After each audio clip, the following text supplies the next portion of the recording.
Sunday, December 20th. Do you see Mary? Where does God live? This simple question, often asked by the youngest among us, is deceptively profound. Some might answer, God lives in heaven, or God lives in the church building. But the readings for today offer a more nuanced answer to this simple question. King David, out of all love and piety to God, decides to show his devotion by building God a house. David was troubled that the Ark of the Covenant, God's selected seat, was still housed in a nomadic tent while David was living in a permanent wood home. God, however, is unconcerned about accommodations. In a word to the prophet Nathan, God reminds David that it was through divine power that David was placed on the throne, triumphed over enemies, and will be the father to kings. God affirms that he will dwell where he likes among the people and cannot be conscripted or confined.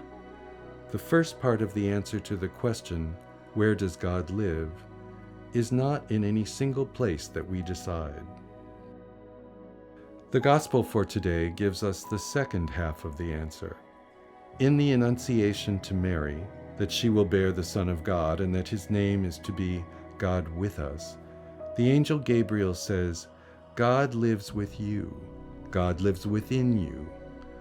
So too for all of us, God does not dwell in a place, but in and with people and creation. When taken seriously, this affirmation is as awesome and terrifying to us as it was to Mary. Perhaps this is why the angel said, do not be afraid. Do not be afraid to bear God in you. Do not be afraid to bring God into the world or to let God make a home with you. So too for us. We must not fear God's dwelling place within us, within the temples of our hearts. We are called to repeat Mary's fiat, her answer of yes, let it be done to me. Yes, let my heart become the dwelling place of God. Yes, let me be the one to bear God's presence to a world in need. In a year when churches have been closed and community has looked different, the miracle of the Incarnation is here to remind us that God lives where we are. God has made a dwelling with and in us.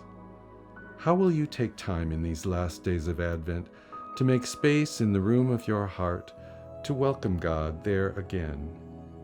How will you witness to God who is in the world among us, even now?